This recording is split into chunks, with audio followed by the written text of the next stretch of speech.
Snow white और 7 पौने। एक दफा का जिक्र है, बहुत वक्त पहले की बात है।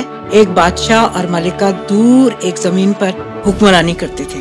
मलिका बहुत नरम दिल और मोहब्बत करने वाली थी और सल्तनत के तमाम लोग उस पर रश्क करते थे।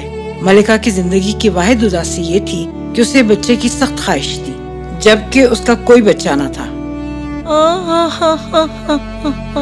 सर्दियों के एक दिन मलिका खिड़की के पास बैठी थी और ऊनी कपड़े सी रही थी। अचानक एक खूबसूरत बर्फानी परिंदा खिड़की के पास आ बैठा। उसने मलिका को चौंका दिया। परिंदे ने मलिका की तवज्जो हटाई और ऐसे में इसकी उंगली में सुई लगने से जख्म हो गया। खून का एक कतरा खिड़की से बाहर पड़ी हुई बर्फ पर गिरा। जैसे ही उसने खिड़की से बाहर बर्फ पर खून गिरते हुए देखा तो वो बच्चा नुमा शक्ल में बदल गया। वो दंग रह गई और उसने खुदा से कहा, ऐ बर्फानी खुदा, मेरी ख्वाहिश है कि मेरी बेटी होती जो बर्फ जैसी सफेद होती, होंठ खून जैसे सुर्ख और बाल गहरे स्याह होते। इसके बाद जल्द ही मलिका हामला हो गई और उसी वक्त बीमार भी पड़ गई। बहुत से तबीबों ने उसका इलाज करने की कोशिश की पर वो शिफायाब ना हो सकी। ओ मेरी प्यारी, फिक्र मत करो, सब जल्द ठीक हो जाएगा। उम्मीद मत खोना, खुदा पर यकीन रखो। हमारा बच्चे का ख्वाब जल्द पूरा होने वाला है। हाँ मेरे महबूब, मुझे बेहतरीन की उम्मीद है। बर्फानी खुदा ने हम पर रहम किया है, कुछ गलत नहीं हो सकता। फिर बहार अपने जोबन पर आ गई। हर जगह फूल खिलने लगे। वो जैसे आने वाले बच्चे का इस्तकबाल कर रहे थे। दिन जूं-जूं नजदीक आते गए, मलिका ज्यादा बीमार रहने लगी। वो एक रोशन सुबह थी। सूरज ऐसे चमक रहा था जैसे सारी बर्फ आज ही पिघला देगा। मलिका के यहाँ एक प्यारी बच्ची पैदा हुई जिसकी जिल्द बर्फ जैसी सफेद, होंठ खून जैसे सुर्ख और बाल काले स्याह थे। मेरी मलिका, आपने मुझे सबसे कीमती तोहफा दिया है। बताइए आपको क्या चाहिए, मैं आपकी हर ख्वाहिश पूरी करूंगा। शुक्रिया महबूब, मगर अब मेरा नहीं ख्याल कि मैं अपनी छोटी मुन्नी के साथ वक्त बिता पाऊंगी। ओह प्यारी। तुम बर्फ जैसी सफेद हो। मैं तुम्हारा नाम स्नो वाइट रखती हूँ। मुझसे वादा करो बादशाह सलामत, आप हमेशा मेरी बेटी का ख्याल रखोगे और वादा करो कि आप फिर से शादी कर लोगे और मेरे बिना जिंदगी में कभी उदास नहीं होंगे। मैं हमेशा इसका हर कीमत पर ख्याल रखूंगा मेरी प्यारी। मत रो मेरे बादशाह, अलविदा मेरे प्यारे, अलविदा। ओ मेरी महबूब, मुझे अकेला मत छोड़ो।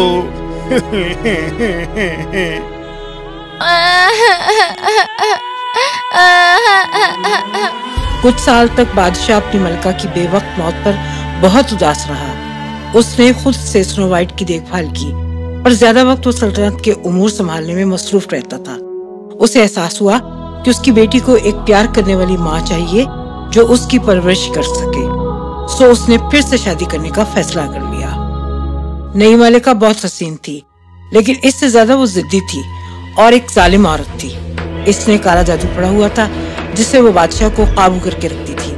इसके पास एक जादुई आईना भी था जो पेशिनगोई करता था और सच बोलता था जब कभी भी वो कुछ जानना चाहती थी।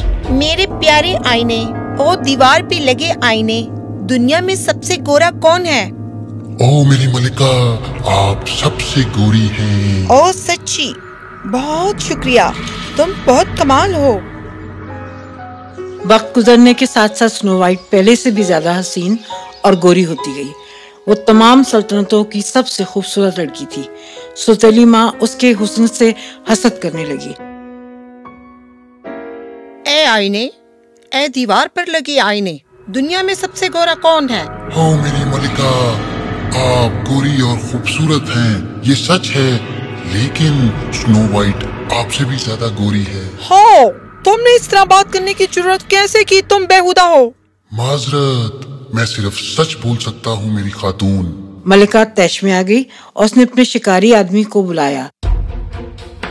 उस स्नो वाइट को जंगल में ले जाओ और उसे मार डालो और सबूत के तौर पर मुझे इसका दिल ला कर दो। जी मेरी खातून। मलिका ने स्नो वाइट को जंगल में जाने को कहा और वहाँ से वो कुछ जादुई फूल लेकर आए जो उसे इस दुनिया में मजीद हसीन बना देंगे। बेचारा शिकारी आदमी स्नो वाइट को जंगल में ले गया, मगर उसने इस लड़की को मारने के लिए खुद को बेबस पाया। ओ हसीन शहजादी, तुम्हारी सुतेली माँ ने मुझे तुम्हें मारने का हुक्म दिया है, लेकिन मैं एक खूबसूरत और शफीक रूह को नहीं मार सकता।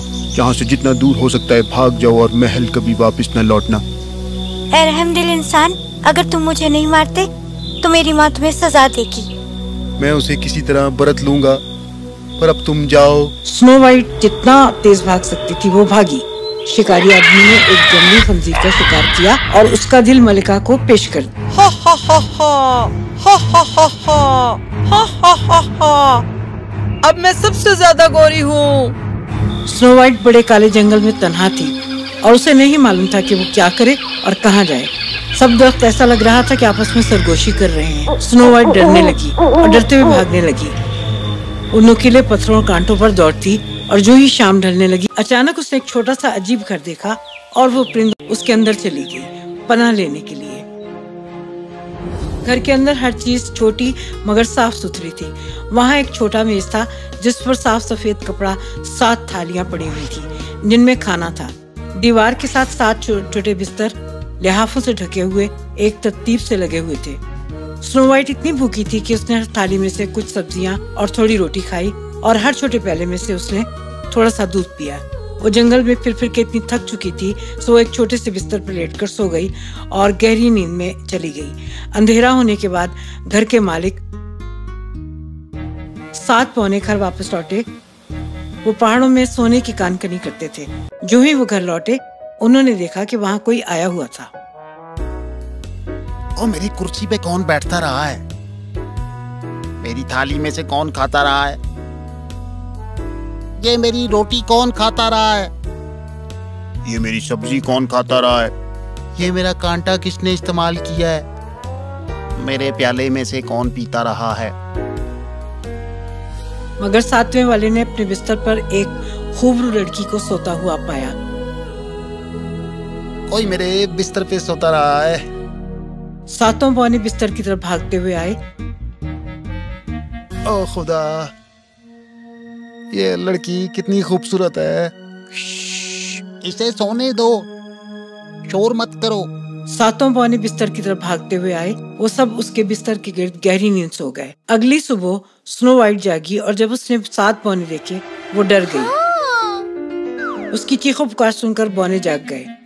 डरो मत, डरो मत, हम बोने हैं, तुम हमारे घर में हो। हाँ? तुम्हारा नाम क्या है? मेरा नाम स्नो वाइट है। तुम्हें हमारे घर तक आने का रास्ता कैसे मिला? स्नो वाइट ने उन्हें अपनी पूरी कहानी सुनाई। बौने कुछ देर तक आपस में बात करते रहे और फिर उन्होंने कहा, अगर तुम हमारे लिए हमारे घर की देखभाल करो और खाना पकाओ, बिस्तर तैयार करो, धुलाई, सीना और बुनना और सब कुछ साफ सुथरा रखो, फिर तुम हमारे साथ रह सकती हो और तुम्हें वो सब कुछ मिल जाएगा जो तुम चाहती हो। जी, पूरे दिल के साथ। तब स्नो वाइट बौनों के साथ खुशी खुशी रहने लगी। हर सुबह बौने पहाड़ों पर सोना तलाश करने चले जाते और शाम को जब वो वापस घर लौटते तो स्नो वाइट ने उनका खाना तैयार कर लिया होता और उनके घर को साफ सुथरा कर दिया होता। दिन में लड़की अकेली होती सिवाय उन नन्हे परिंदों और जंगल के जानवरों के जिनके साथ वो अक्सर खेलती रहती थी। मेरे प्यारे आईने, ओ दीवार पे लगे आईने, दुनिया में सबसे गोरा कौन है? आप मेरी मलिका बहुत गोरी हैं, ये सच है, मगर स्नो वाइट जो पहाड़ों के पार 7 बोनों के साथ है आपसे 1000 गुना ज्यादा गोरी है। नहीं, वो सफेद लड़की अभी भी जिंदा है। शिकारी बंदे ने मुझे बेवकूफ बनाया। मैं इसे बाद में सबक सिखाऊंगी, पर अभी स्नो वाइट को मारना है। मगर कैसे? कैसे बताओ मुझे, कैसे? उसे ऐसा वहाँ उसने जहर आलू सेब तैयार किया। वो सेब इतनी फनकारी से बना था कि जहरीला होने के बावजूद वो बाहर से ताज़ा और खूबसूरत दिखाई देता था। फिर अपने जादू के साथ उसने खुद को एक गरीब बुढ़िया का भेष दे दिया। वो पहाड़ों के पार बौनों के घर तक सफर करके गई और दरवाजे पर दस्तक दी। स्नो वाइट ने अपना सर खिड़की से बाहर किया।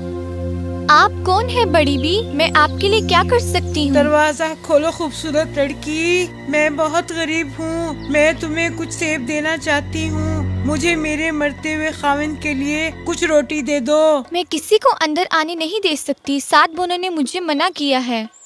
मैं यही ठीक हूँ। मैं तुम्हें इन ताज़ा और मज़ेदार सेबों में से एक देती हूँ रोटी के एक टुकड़े के बदले, प्यारी। जब स्नो वाइट ने वो खूबसूरत और चमकदार सेब देखे, उसने सेब को चखा ही था कि वो जमीन पर गिर गई और मर गई। बुरी मलका ने अपना असली रूप जाहिर कर दिया। बर्फ जैसी सफेद, खून जैसी सुर्ख और आबनूस की लकड़ी की जैसी काली, वो 7 बोने कभी भी तुम्हें जगा नहीं पाएंगे। वो फौरी तौर पर वापस महल पहुंची। आईने, ओ आईने, दीवार पर लगे आईने, जमीन पर सबसे गोरा कौन है? आईने ने बिलाखिर वही जवाब दिया जिसकी उसे तमन्ना थी। आप मेरी मलिका, आप सबसे गोरी हैं। जब बौने शाम को घर लौटे तो उन्होंने स्नो वाइट को जमीन पर गिरा हुआ पाया। वो सांस नहीं ले रही थी, वो बेचारी मर चुकी। उन्होंने उसे उठाया और बहुत प्यार से देखा। उन्होंने उससे बात की, उसे हिलाया और उस पर रोए, मगर कुछ फायदा ना हुआ। महबूब बच्ची मर चुकी थी और वो मुर्दा ही रही। साथों उसके पास बैठकर 3 दिन तक रोते रहे, मातम करते रहे। वो उसको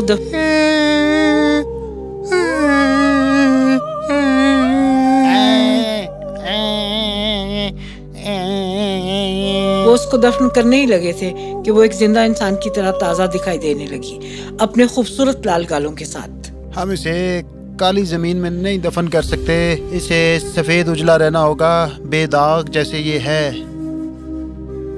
उन्होंने एक शीशे का शफाफ ताबूत तैयार किया ताकि वो हर रुख से दिखाई दे सके। इसे उसके अंदर रखा और सुनहरी हरूफ से इस पर लिखा, यहाँ शहजादी स्नो वाइट कयाम करती है। उसी वक्त एक शहजादा शिकार करने के लिए उस पहाड़ में दाखिल हुआ। उसने शीशे के ताबूत के गिर्द बौनों और जानवरों का रश देखा। शहजादा हैरान हुआ कि ताबूत में ऐसा क्या है कि इतने प्यारे जानवरों को अपनी तरफ मुतवज्जो किए हुए है। शहजादा नजदीक गया, उसने वो पढ़ा जो सुनहरी हरूफ से लिखा गया था। उसने सोचा कि ये वही लड़की है जो उसने हमेशा ख्वाबों में देखी थी। तब उसने उसके पास मौजूद बौनों को देखा। मुझे ये ताबूत दे दो, मैं इस हसीन लड़की के बदले तुम्हें कुछ भी दे सकता हूँ। हम इसे पूरी दुनिया के सोने के अवज भी नहीं फरोख्त कर सकते। मेहरबानी करके इसे मुझे दे दो, मैं इसे देखे बिना जिंदा नहीं रह सकता। मैं मर जाऊंगा अगर तुमने मुझे इसे लेकर जाने की इजाजत न दी। क्या तुम पागल हो? इस मुर्दा बदन का क्या करोगे? मैं इसके एजाज में अपने महल के पास एक यादगार तामीर करवाऊंगा ताकि इसकी रूह को सुकून मिल सके। नेक बौनों को उस पर तरस आया और उसकी बात उन्होंने मान ली। शहजादा भागा और ताबूत को पकड़ा और शहजादी को घूरता रहा। वो इतनी ही हसीन लग रही थी जैसी कि वो जिंदा होकर थी। शहजादे ने उसके माथे पर चूमा। जैसे ही उसने स्नो वाइट को चूमा, उसने अपनी आंखें खोल दी। स्नो वाइट उठकर बैठ गई और फिर से जिंदा हो गई। ए खुदा, मैं कहाँ हूँ? तुम मेरे साथ हो, मैं शहजादा हूँ। और शहजादे ने उसे सारा वाक़या सुनाया कि उसे क्या हुआ था। ओह मेरे खुदाया, तुमने मुझे मरने के बाद भी रखने का फैसला किया, मगर क्यों? तुम मेरे ख्वाबों में आने वाली वाहिद लड़की हो। मैं पूरी दुनिया में तुम्हें सबसे ज्यादा प्यार करता हूँ। चलो मेरे साथ महल चलो।